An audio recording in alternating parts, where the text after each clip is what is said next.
নমস্কার বন্ধুরা, গল্পবাজি সাথে নীল চ্যানেলে আপনাদের স্বাগত। আজ আমরা শুনব হিমাদ্রি কিশোর দাশগুপ্তের লেখা একটি ভৌতিক গল্প।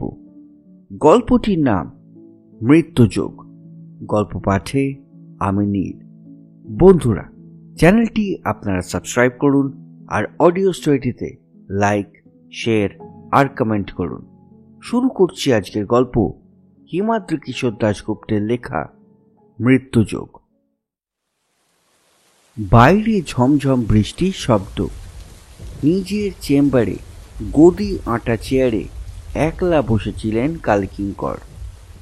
সামনে টেবিলের দুপাশে স্তূপাকৃত পঞ্জিকা, ভূত ডামর, বগলামুখী তন্ত্র, বশীকরণ বিদ্যা এই জাতীয় কয়েকটা বই, সাদা কাগজে আঁকা জন্মছক ইত্যাদি। আজ অমাবস্যা, তার ওপর শনিবার। এই সব দিনে বিবি গাঙ্গুলি স্ট্রিটের জ্যোতিষীদের চেম্বারে হাত দেখানোর জন্য লম্বা লাইন পড়ে যায়। আর কালীকিঙ্করের মতো যাদের বেশ নামডাক আছে, অর্থাৎ যাদের টেলিভিশনে দেখানো হয় অথবা প্রত্যেক সপ্তাহে কাগজে ছবি ছাপা হয়, তাদের এসব বিশেষ দিনে অনেক লোককে ফিরিয়ে দিতে হয়। কিন্তু সন্ধ্যে 7টা বেজে গেলেও আজ এখনো পর্যন্ত একজনও হাত দেখাতে আসেনি কিঙ্কর জ্যোতিষীর চেম্বারে। আর আসবেই বা কি করে? দুপুর থেকে মুষলধারে বৃষ্টি শুরু হয়েছে, থামার কোনো লক্ষণই নেই। দিনের বেলাতেই আকাশ অন্ধকার ছিল, আর এখন সন্ধ্যের অন্ধকার তার সাথে মিলেমিশে একাকার হয়ে গেছে। না, আজ আর কেউ আসবে না। মাথা জোড়া টাকে একবার হাত বুলিয়ে নিজের মনে বললেন কালীকিঙ্কর। এরপরই তিনি চেম্বার বন্ধ করে উঠে পড়বেন মনে করে তার অ্যাসিস্ট্যান্ট কাম ড্রাইভার হরিপদকে হাঁক দিতে যাচ্ছিলেন। কিন্তু পরক্ষণেই তার মনে হলো তাকে তিনি একটি কাজে পাঠিয়েছেন। হরিপদ এখনো ফেরেনি, আর সে যতক্ষণ না ফিরবে তাকেও আটকে থাকতে হবে চেম্বারে। কালীকিঙ্করের টেবিলে একটা টেবিল ল্যাম্প রাখা রয়েছে, তার হালকা আলো ছড়িয়ে পড়েছে ঘরে। তিনি খুঁটিয়ে খুঁটিয়ে দেখতে লাগলেন ঘরটা। বেশ কিছুদিন ধরে চেম্বারটা হাল ফ্যাশনের কায়দায় সাজাবেন বলে ভাবছেন। একটা কম্পিউটারও বসানোর ইচ্ছা আছে। যুগ পাল্টেছে, কম্পিউটারের সাহায্যে ভাগ্য গণনার আজকাল খুব চাহিদা। অনেক জ্যোতিষী বসিয়ে নিচ্ছে, কিন্তু এসব কাজ করেও অন্য কাজের চাপে আর করা হয়ে উঠছে না তার। চেম্বারের দেওয়ালে টাঙানো আছে সার ছবি, তার কোনোটাতে বিখ্যাত কোনো মানুষের সাথে কালীকিঙ্কর, কোনোটা দশমহাবিদ্যার বা প্রসিদ্ধ সাধনপীঠের। যারা এখানে আসে তাদের মনের ওপর, তাদের বিশ্বাসে একটা প্রভাব বিস্তার করে এইসব ছবি। কালীকিঙ্করের প্রতি একটা বাড়তি আস্থা জন্মায় ক্লায়েন্টের মনে। ছবিগুলোর দিকে তাকাতে তাকাতে ঘরের কোণায় একটা ছবির দিকে তাকিয়ে চোখ আটকে গেল তার। অনেক দিন পর তিনি তাকালেন ছবিটার দিকে। অনেক পুরনো, বিবর্ণ হয়ে যাওয়া একটা বাঁধানো ফটোগ্রাফ ঝুল জমেছে ফ্রেমে। এক জটাধারী পুরুষের আবছা অবয়ব ফুটে আছে সেখানে। ও ছবি কালীকিঙ্করের গুরু মৃত্যুঞ্জয় তান্ত্রিকের। তার থেকেই জ্যোতিষ শাস্ত্রের প্রথম পাঠ নিয়েছিলেন জ্যোতিষ সম্রাট কালীকিঙ্কর। জ্যোতিষ সম্রাট, হ্যাঁ, এই উপাধিটাই ব্যবহার করেন তার নামের আগে। জ্যোতিষ সম্রাট গুরু মৃত্যুঞ্জয় এক আশ্চর্য ক্ষমতা সম্পন্ন মানুষ ছিলেন। কাক চরিত্র ললাট লিখন পাঠে অদ্ভুত ক্ষমতা ছিল তাঁর। কোনো মানুষকে দেখে তিনি মুহূর্তের মধ্যে তার ভূত ভবিষ্যৎ বলে দিতে পারতেন। তবে জ্যোতিষী বলতে সবাই এখন যা বোঝে ঠিক সেই অর্থে কিন্তু তিনি জ্যোতিষী ছিলেন না। মহাবিদ্যার অন্যতম ধূমাবতীর উপাসক শ্মশানচারী এই তান্ত্রিক আসলে ছিলেন ত্রিকালজ্ঞ। তবে তিনি শুধু ভূত ভবিষ্যতের কথাই বলতেন, কোনো বিধান দিতেন না। মৃত্যুঞ্জয় বলতেন, ভাগ্যের লিখন কেউ বদলাতে পারে না, আর মৃত্যু হলো অপ্রতিরোধ্য। তাকে রোখার সাধ্য কারণ নেই। বিধাতা পুরুষ জন্ম মুহূর্তে প্রত্যেকের যে আয়ু নির্দিষ্ট করে দেন তা অমোঘ নিয়ম মেনে চলে। সেই হিসেবের এক চুলো এদিক ওদিক করা সম্ভব নয়। কালী কিঙ্কর একবার তাকে জিজ্ঞেস করেছিলেন, আচ্ছা, আপনার তো এত ক্ষমতা, আপনার ক্ষেত্রে কি একই বিধি প্রযোজ্য?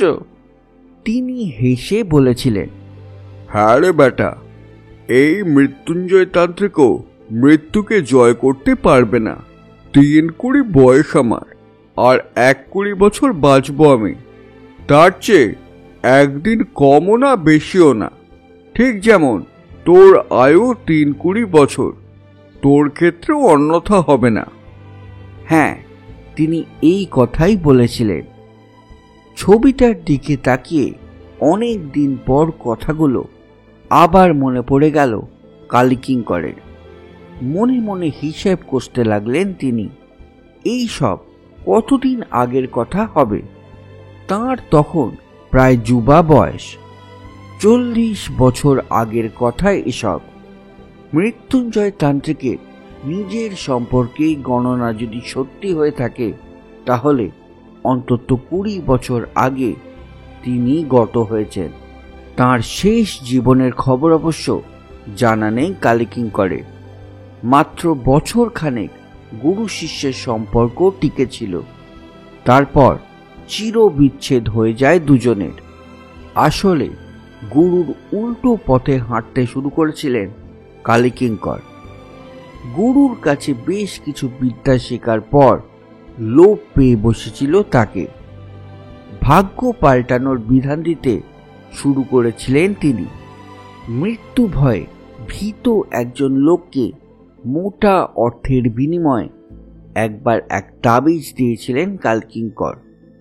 কথাটা কানে গিয়েছিল মৃত্যুঞ্জয় তান্ত্রিকের। শিষ্যকে সতর্ক করেছিলেন তিনি, কিন্তু কালীকিঙ্কর নিজেকে নিয়ন্ত্রণ করতে পারেননি। তিনি বুঝতে পেরেছিলেন মৃত্যু ভয়ে ভীত মানুষই তার জীবনের জাগতিক উন্নতির সোপান। মৃত্যুর হাত এড়াতে মানুষ তার সর্বস্ব সমর্পণ করতে পারে অন্যের হাতে। আর এই ব্যাপারটা যে কত বড় সত্যি তার প্রমাণ কালীকিঙ্কর নিজে। কোথায় বীরভূমের এক অখ্যাত গ্রামে ততোধিক অখ্যাত এক শ্মশানে সব যাত্রীদের কৃপা অন্নে প্রতিপালিত মৃত্যুঞ্জয় তান্ত্রিকের শিষ্য কালীকিঙ্কর। আর কোথায় আজকের জ্যোতিষ সম্রাট কালীকিঙ্কর? বাড়ি, গাড়ি, অর্থ, প্রতিপত্তি, সম্মান, কি নেই আস্তার? আর এই সবই তিনি পেয়েছেন মানুষের মৃত্যু ভয় আছে বলেই। 40 বছর আগের এক নিঃস্ব যুবক আজ একজন সফল মানুষ। তিনিই ঠিক। শেষে এই কথাগুলো ভেবে মৃত্যুঞ্জয় তান্ত্রিকের ছবির দিকে তাকিয়ে একটা আত্মপ্রসাদের হাসি হাসলেন কালীকিঙ্কর। একলা ঘরে বসে নানা কথা ভাবতে লাগলেন তিনি। বৃষ্টি যেন আরো বাড়ছে। করাত করাত শব্দে কোথায় যেন বাজ পড়ল, আর তারপরেই বাতি নিভে গেল। টেবিলের ড্রয়ার হাতড়ে একটা মোমবাতি বের করে সেটা জ্বালিয়ে টেবিলের ওপর রাখলেন কালীকিঙ্কর। তীর তীর করে মোমবাতির শিখাটা কাঁপছে। আধো অন্ধকার ঘর। মোমবাতির শিখার আলোক রেখা কিভাবে গিয়ে যেন পড়ছে দেওয়ালের কোণে মৃত্যুঞ্জয় তান্ত্রিকের সেই ছবির ওপর। কালীকিঙ্করের চোখ আবার চলে গেল সেদিকে। কয়েক মুহূর্ত সেদিকে তাকিয়ে থাকার পর কালীকিঙ্করের হঠাৎ মনে হলো বিবর্ণ হয়ে যাওয়া ছবিটা মোমের আলোতে কেমন যেন প্রাণ ফিরে পেয়েছে। ছবির ফ্রেমের ভেতর থেকে উজ্জ্বল চোখে যেন তার দিকে তাকিয়ে আছেন মৃত্যুঞ্জয়। তাঁর ঠোঁটের কোণে ফুটে উঠেছে একটা হাসি। ছবিটার এই জীবন্ত হয়ে ওঠা হয়তো আলো ছায়ার কারসাজি, কিন্তু সেদিকে তাকিয়ে কালীকিঙ্করের কেমন যেন একটা অস্বস্তি বোধ হতে লাগলো। কিছুক্ষণ সেদিকে তাকিয়ে থেকে তিনি চোখ সরিয়ে নিলেন। হরিপদও আসছে না। বৃষ্টিতে কলকাতার রাস্তার যা অবস্থা হয়, হয়তো জমা জলে আটকে গেছে তার গাড়ি। টেবিলেই রাখা ছিল এই বছরের পঞ্জিকা। কালীকিঙ্কর সেটা খুলে পরদিনের গ্রহ নক্ষত্র রাশিফল দেখার জন্য তার পাতা উল্টোতে লাগলেন। কাল রবিবার, জুলাইয়ের 6, বাংলার 13ই আষাঢ়। পাতাটিতে পৌঁছে বড় বড় হরফে লেখা বাংলা বছরের তারিখটা হঠাৎ যেন বিশেষ চেনা চেনা মনে হতে লাগলো কালীকিঙ্করে। এই দিনটার কি একটা যেন আলাদা তাৎপর্য আছে, কিন্তু কি সেটা? কয়েক মুহূর্তের মধ্যেই তিনি অবশ্য ব্যাপারটা ধরে ফেললেন। আরে, 13ই আষাঢ় তো তার জন্মদিন। কাজের চাপে ব্যাপারটা একদম ভুলেই গিয়েছিলেন তিনি। কত বয়স হলো তার? মনে মনে হিসাব করলেন কাল তিনি 61তে পা রাখতে যাচ্ছেন। দেখতে দেখতে 60টা বছর পার করে ফেললাম। ব্যাপারটা ভেবেই নিজেই যেন তিনি একটু অবাক হয়ে গেলেন। ঠিক সেই সময় হঠাৎ চেম্বারের দরজার বাইরে পায়ের শব্দ শুনতে পেয়ে কালীকিঙ্কর বললেন, কে? হরিপদ ফিরলি নাকি? উপাস থেকে ভেসে এলো অন্য এক গলার স্বর। না, মানে আমি হাত দেখাতে এসেছি। এই দুর্যোগের মধ্যে কোনো ক্লায়েন্ট আসবেন তার ধারণা করতে পারেননি কালীকিঙ্কর। মনটা উৎফুল্ল হয়ে উঠল তাঁর। আজকের দিনটা তাহলে একদম নিষ্ফলা নয়। গম্ভীরভাবে কালীকিঙ্কর বললেন, আসুন, ভেতরে আসুন। দরজা ঠেলে ভিতরে ঢুকে সামনে এসে দাঁড়ালো বছর 25-এর এক যুবক। পরনে দামি পোশাক, মণিবন্ধে দামি ঘড়ি। সম্ভবত গাড়িতে এসেছে, তাই বৃষ্টিতে ভেজেনি সে। নাকের ডগায় নামানো চশমার উপর দিয়ে মুহূর্তের মধ্যে পেশাদারি চোখে তাকে জরিপ করে নিয়ে কালীকিঙ্কর বুঝতে পারলেন সম্ভবত বেশ পয়সা কড়ি আছে। জ্যোতিষ সম্রাটের চেহারাতেও একটা সম্ভ্রম জাগানো ভাব আছে। টকটকে ফর্সা রং, মাথাজোড়া বিরাট টাক, টিয়া পাখির মতো বাঁধানো নাকের ডগায় দামি রিমলেস চশমা, গলায় রুদ্রাক্ষের ছড়া, ধপধপে ধুতি পাঞ্জাবি। প্রথম দর্শনেই একটা ভক্তি শ্রদ্ধা জাগে। ছেলেটা নমস্কার করে কালীকিঙ্করের মুখোমুখি উল্টো দিকের চেয়ারে বসল। কালীকিঙ্কর তার গাম্ভীর্য বজায় রেখে বললেন, হ্যাঁ বলুন, কি সমস্যা? কোথা থেকে আসছেন আপনি? ছেলেটা বিষণ্ণ মুখে বলল, আমি অনিমেষ সেন, এই কলকাতাতেই থাকি, যোধপুর পার্কে। প্রোমোটারের ব্যবসা আছে আমার। ব্যবসা ভালোই চলে, জানেন তো এইসব কারবারে নানা রকম অসুবিধা থাকে। অনেক সময় খুনোখুনি হয়। কিছুদিন ধরে এক মস্তান টাকার জন্য আমাকে হুমকি দিচ্ছে। দেখুন তো, আমার কোনো বিপদের সম্ভাবনা নেই তো? এই বলে সে তার ডান হাতটা বাড়িয়ে দিল কালীকিঙ্করের দিকে। টেবিলে রাখা আতস কাঁচটা তুলে নিলেন। তারপর তার হাতটা স্পর্শ করলেন কালীকিঙ্কর। কি ঠান্ডা হাত, ঠিক যেন বরফ।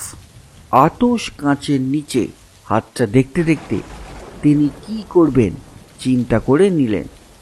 মিনিট 5 হাত দেখার পর ছেলেটার জন্ম তারিখ জেনে নিয়ে একটা কাগজে বেশ কিছুক্ষণে রাশিচক্র আঁকিবুকি করে কালীকিঙ্কর গম্ভীর মুখে তাকালেন ছেলেটার দিকে। ছেলেটার চোখে স্পষ্ট উৎকণ্ঠা ফুটে উঠেছে। কি বলবেন ভাবা হয়ে গেছে কালীকিঙ্করের। তিনি তার চোখের দিকে তাকিয়ে তাকিয়ে বললেন, যা দেখছি ব্যাপারটা ভালো নয়। মঙ্গল ভীষণ কুপিত। তাছাড়া আপনার অপঘাতে মৃত্যুযোগও আছে। মৃত্যুযোগ? চেয়ার ছেড়ে প্রায় লাফিয়ে উঠল ছেলেটা। হ্যাঁ, মৃত্যুযোগ। জ্যোতিষ সম্রাট কালীকিঙ্করের গণনা কখনো মিথ্যে হয় না, বললেন তিনি। ছেলেটা তা শুনে বেশ ভয় পেয়ে গিয়ে বলল, কি হবে তাহলে? আপনি একটা ব্যবস্থা করুন যাতে রক্ষা পাই আমি বাঁচতে চাই।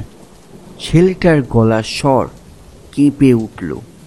কয়েক মুহূর্ত গভীর চিন্তার ভান করে কালীকিঙ্কর বললেন, প্রতিকার অবশ্য একটা আছে। 5 রতির একটা চুনি ধারণ করতে হবে। ছেলেটা বলল, তাহলে সেটা কোথায় পাওয়া যাবে? কিরকম দাম হবে? যাই হোক না কেন আমি নেব। জ্যোতিষী বুঝলেন তার ওষুধ ধরেছে। তিনি বললেন, আমার কাছে পাওয়া যাবে, তবে আজে বাজে জিনিস আমি রাখি না। খাঁটি বার্মি চুনি, 1020 টাকার মতো দাম পড়বে। এই বলে তার রিভলভিং চেয়ারটা ঘুরিয়ে তার ঠিক পিছনেই দেওয়ালের গায়ে গাঁথা লোহার সিন্দুক খুলে একটা ছোট বাক্স বার করে আনলেন। তার মধ্যে বেশ কয়েকটা তুলোট কাগজের মোড়ক। একটা মোড়ক খুলে তিনি ছেলেটার সামনে মেলে ধরতে মটর দানার মতো লাল পাথর মোমের আলোতে চকচক করে উঠল। ছেলেটা কয়েক মুহূর্ত সেদিকে তাকিয়ে বলল, এতে কাজ হবে তো? কালীকিঙ্কর বললেন, নিশ্চয় হবে। একদম খাঁটি রত্ন। এইটা ধারণ করলে মৃত্যু আপনাকে স্পর্শ করতে পারবে না। তার কথা শুনে ছেলেটার চোখ ঝলমল করে উঠল। পরক্ষণেই প্যান্টের পকেট থেকে এক টাড়া নোট বার করল কালীকিঙ্করকে দেওয়ার জন্য। মিনিট 5 সময় লাগলো রসিদ কাটার জন্য। কড়কড়ে 500 টাকার নোটগুলো গুনে দিয়ে চুনিটা নিয়ে হাসি মুখে ছেলেটা চেয়ার ছেড়ে উঠে দাঁড়ালো। হাসি কালীকিঙ্করের মুখেও।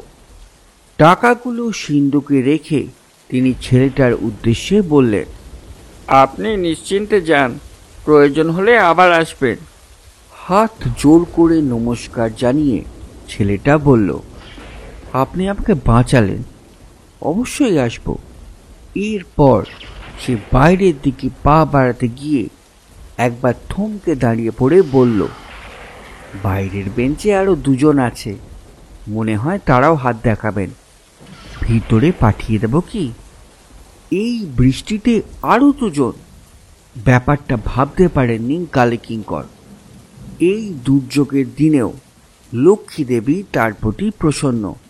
মনটা নেচে উঠল তার, কিন্তু মনের ভাব গোপন করে তিনি বললেন, আজকেও দেখছি আমার মুক্তি নেই। একজনকে ভেতরে আসতে বলুন। এমন ভাবে তিনি কথাগুলো বললেন যেন নিতান্ত অনিচ্ছা সত্ত্বেও হাত দেখতে হবে তাকে।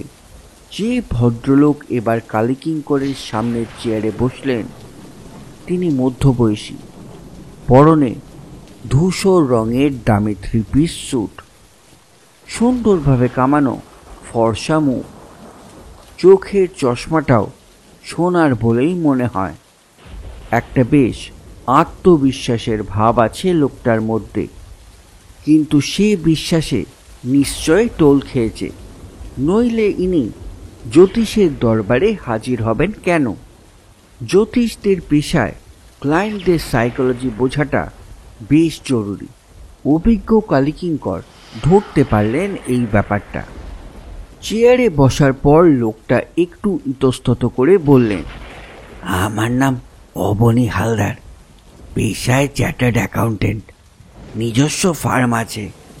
কয়েক মাস ধরে একটা ভয় তাড়া করে বেড়াচ্ছে আমাকে, কোনো কাজে মন বসাতে পারছি না, তাই আপনার কাছে এসেছি। যদি কোনো পাথর টাথর। কথাটা আর শেষ করলেন না তিনি। কি ভয়? স্থির দৃষ্টিতে তার দিকে তাকিয়ে প্রশ্ন করলেন কালীকিঙ্কর। অবনী হালদার কয়েক মুহূর্ত চুপ করে থেকে জবাব দিলেন, মৃত্যু ভয়। এরও মৃত্যু ভয়? এ তো মেঘনা চাইতে জল। সোজা হয়ে বসে কালীকিঙ্কর জানতে চাইলেন, কিসের মৃত্যু ভয়? অবনী হালদার বললেন, আমার পেটে একটা ব্যথা আছে দীর্ঘদিন ধরে। ডাক্তারের পেছনে অনেক পয়সা ঢেলেও কোনো কাজ হচ্ছে না। মাস তিনেক ধরে ব্যথাটা ক্রমশই বাড়ছে। যদিও ডাক্তারেরা এখনো ফাইনালি কিছু বলেননি, তবে একটা আশঙ্কা ক্রমশই দানা বাঁধছে আমার মনে। আসলে আমার বাবা ঠাকুরদাও ওই রোগে আমারই মতো বয়সে চলে গেছেন। আমার ধারণা যদি সত্যি হয়, তাহলে আমি আর বেশি দিন বাঁচব না। এ রোগের এখনো কোনো চিকিৎসা বেরোয়নি। কথাগুলো একটানা বলার পর অবনী হালদার আবার বললেন, আপনার অনেক নাম শুনেছি, তাই আপনার কাছে এসেছি। টাকা পয়সার ব্যাপারে আমি কোনো কার্পণ্য করব না। দেখুন, যদি কিছু করতে পারেন। তার কথা শোনার পর কালীকিঙ্কর শুধু বললেন, আপনার ডান হাতটা দেখি। অবনী হালদার ডান হাতটা বাড়িয়ে দিলেন। তার অনামিকায় জল জল করছে একটা চুনি বসানো সোনার আংটি। ঠিক যেমন একটা চুনি একটু আগে তিনি ছেলেটাকে দিলেন, ঠিক সেই রকম। আংটিটা দেখে কালীকিঙ্করের বুঝতে অসুবিধা হলো না যে ইতিপূর্বে কোনো কারণে কোনো না কোনো দিন কোনো জ্যোতিষীর কাছে গিয়েছিলেন ভদ্রলোক। হয়তো সেখান থেকেই কোনো কারণে পাথর টাথরে তার বিশ্বাস জন্মেছে। বাইরে বৃষ্টির বিরাম নেই। ঘন ঘন বাজের শব্দ শোনা যাচ্ছে। অবনী হালদার বললেন, কি বুঝলেন বলুন? আমার ধারণাই কি ঠিক? বাপ ঠাকুরদার মতো কি এই বয়সেই মৃত্যুযোগ লেখা আছে আমার ভাগ্যে? কথাগুলো বলতে গিয়ে অবনী হালদারের গলার স্বর কেঁপে উঠল। কালীকিঙ্কর একটা আক্ষেপের ভাব গলায় ফুটিয়ে তুলে বললেন, 200 সেন্ট, অর্থাৎ অন্তত 2 রতির একটা বেলজিয়াম হিরে ধারণ করতে হবে আপনাকে। 1040-এর মতো দাম পড়বে পাথরের। পারবেন? অবনী হালদার বলে উঠলেন, পারবো না কেন? হিসাব করলে দেখা যাবে যে এর চেয়ে অনেক বেশি টাকা আমি ডাক্তারের পেছনে ঢেলেছি। ও টাকা এখনই আমার সঙ্গে আছে। কোন জুয়েলারি দোকানে ও পাথর পাওয়া যাবে বলুন? আমি এখনই কিনে নিয়ে বাড়ি ফিরব। কালীকিঙ্কর বললেন, এই বৃষ্টির রাতে এখন দোকান হয়তো বন্ধ হয়ে গেছে, তবে আপনাকে একটা কথা বলি। ক্লায়েন্টের সুবিধার জন্য কয়েকটা দামি পাথর আমি রেখে দিই। 2 রতি হিরে আমার কাছে আছে। দাঁড়ান, আপনাকে দেখাচ্ছি। এই বলে সিন্ধুকের দিকে ফিরলেন কালীকিঙ্কর। আর কয়েক মুহূর্ত পরই তার হাতের তালুতে ছোট্ট একটা পাথর নিয়ে তা মেলে ধরলেন ভদ্রলোকের সামনে। মোমের আলোতে ঝলমল করে উঠল বেলজিয়াম হিরে। পাথরটার দিকে তাকিয়ে অবনী হালদার বিস্মিতভাবে বললেন, এই পাথর সত্যিই আমার মৃত্যুযোগ দূর করতে পারবে? শান্ত গলায় জ্যোতিষ সম্রাট বললেন, হ্যাঁ, এই হিরেই একমাত্র পারে আপনার মৃত্যুযোগ দূর করতে। লেনদেনের কাজ সম্পন্ন হয়ে গেল কিছুক্ষণের মধ্যে। হিরে নিয়ে চেম্বার ছেড়ে বেরিয়ে গেলেন অবনী হালদার নামের ভদ্রলোক। অবনী হালদারের টাকাগুলো সিন্ধুকে তুলে রেখে ঘড়ির দিকে তাকালেন কালীকিঙ্কর। 8টা বাজে। হরিপদর এখনো দেখা নেই। একটু ভয় ভয় লাগলো। এতগুলো টাকা, দিনকাল মোটেই ভালো না আজকাল। সিন্ধুকে ভালো করে চাবি দিয়ে সেটা তিনি ট্যাঁকে তুলতে যাচ্ছেন, ঠিক সেই সময় দরজার কাছ থেকে ভেসে এলো একটা কণ্ঠস্বর। আমি কি ভেতরে আসবো? কালী কিঙ্করের হঠাৎ খেয়াল হলো আরও একজন তো অপেক্ষা করছেন। হ্যাঁ, ভেতরে আসুন। জবাব দিলেন কালী কিঙ্কর। বৃদ্ধ ভদ্রলোক, বয়স মনে হয় 70-এর উপরে হবে। চোখে চশমা, চুনোট ধুতি, গিলে করা পাঞ্জাবিতে সোনার বোতাম, হাতে রূপো বাঁধানো ছড়ি। নমস্কার জানিয়ে চেয়ারে বসলেন তিনি। কালী কিঙ্কর ভালো করে দেখলেন তাকে। সম্ভ্রান্ত চেহারার ভদ্রলোক। স্বভাব সুলভ গাম্ভীর্য বজায় রেখে কালী কিঙ্কর বললেন, হ্যাঁ বলুন, কি সমস্যা এসেছেন আপনি? কি করা হয়? ভদ্রলোক বললেন, আমার নাম অঘোর চক্রবর্তী। এক সময় সরকারি দপ্তরে একটা বেশ উঁচু পদে চাকরি করতাম। একলা মানুষ। বর্তমানে বাড়িতে ধর্মকর্ম নিয়েই সময় কাটাই। জ্যোতিষে আমার বিশ্বাস আছে। বয়স পড়ে এলো। শেষ বয়সে একটু ললাট লিখনটা জানতে এসেছি। আপনি ললাট লিখন পড়তে পারেন? আমার যা বয়স হয়েছে তাতে হস্তরেখা সব হারিয়ে গেছে। কালী কিঙ্কর বললেন, পারবো না, সব বিদ্যাই আমার জানা আছে। এক সময় মৃত্যুঞ্জয় তান্ত্রিকের শিষ্য ছিলাম আমি। সাধারণত এই কথাটা বলেন না তিনি। নিজের অজান্তেই যেন মৃত্যুঞ্জয় তান্ত্রিকের নামটা অনেক দিন পর তার মুখ থেকে বেরিয়ে এলো। বৃদ্ধ বললেন, মৃত্যুঞ্জয় তান্ত্রিক, আমি নাম শুনেছি তার। বৃদ্ধ তাকে খুশি করার জন্য কথাটা বলল কিনা তা বুঝতে পারলেন না কালী কিঙ্কর। তার কপালের দিকে বেশ কিছুক্ষণ তাকিয়ে থেকে কালী কিঙ্কর বললেন, আপনার জন্ম তারিখটা বলুন। ললাট রেখার সাথে জন্ম তারিখ মিলিয়ে তারপর আমাকে যা বলার বলতে হবে। তারিখটা বলে দিলেন ভদ্রলোক। কাগজে আঁক কাটতে কাটতে কালী কিঙ্কর ভাবলেন, এই লোকটারও ভালোই পয়সা আছে। তার সিন্ধুকে একটা পান্নার আংটি রাখা আছে। ভাগ্যদেবী আজ তার প্রতি সুপ্রসন্ন। খেলাটা এ লোকটার ক্ষেত্রেও খেলে দেওয়া যাক। বৃদ্ধ হলেও সকলেরই তো বাঁচার আকাঙ্ক্ষা থাকে। বেশ কিছুক্ষণ আঁকঝোঁক করার পর কাগজের দিকে চোখ রেখে জ্যোতিষী বললেন, যা দেখলাম সুবিধার মনে হচ্ছে না। আজকাল 70 বছর বয়স মরার বয়স নয়। কিছু মনে করবেন না।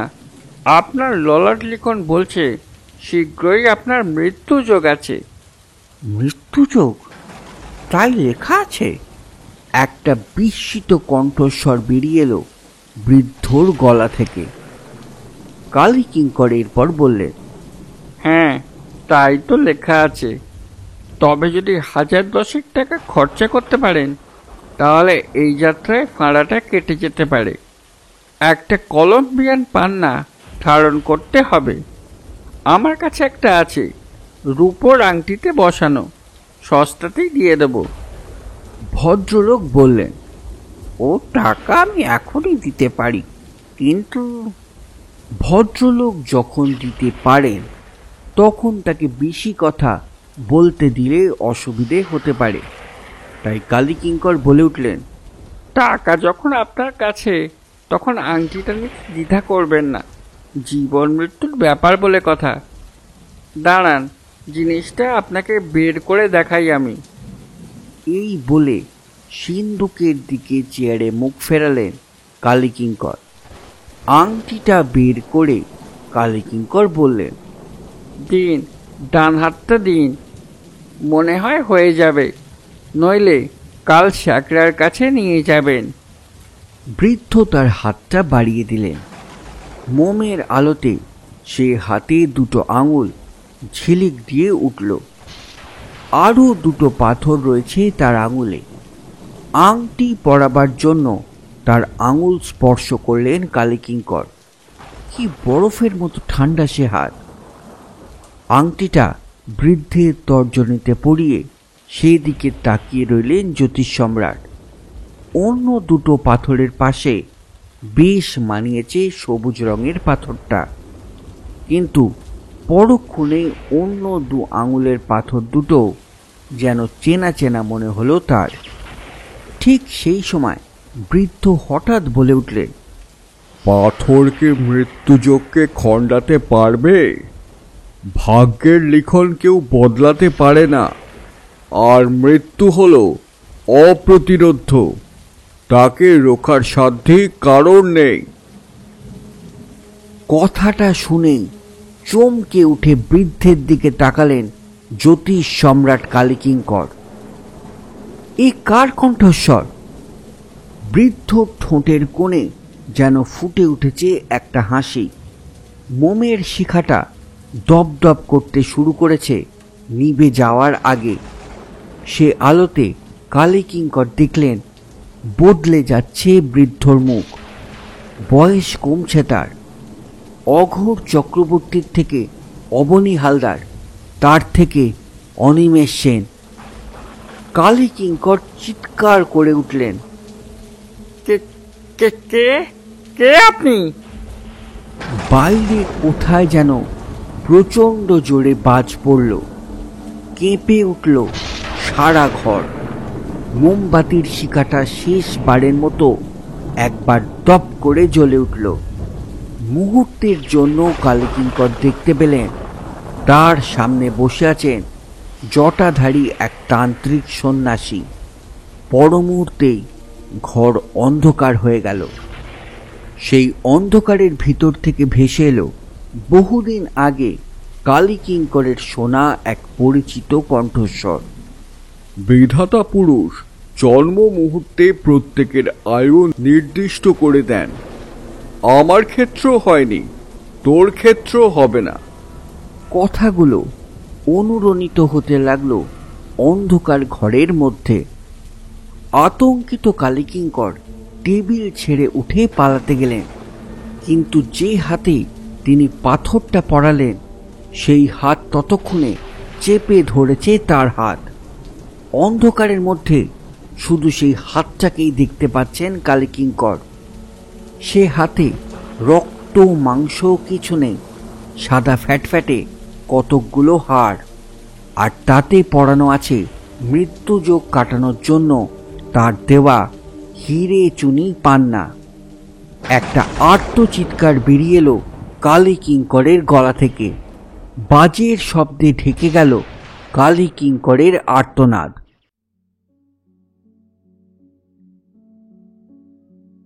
পরের দিন সংবাদপত্রে একটা ছোট্ট খবর ছাপা হলো।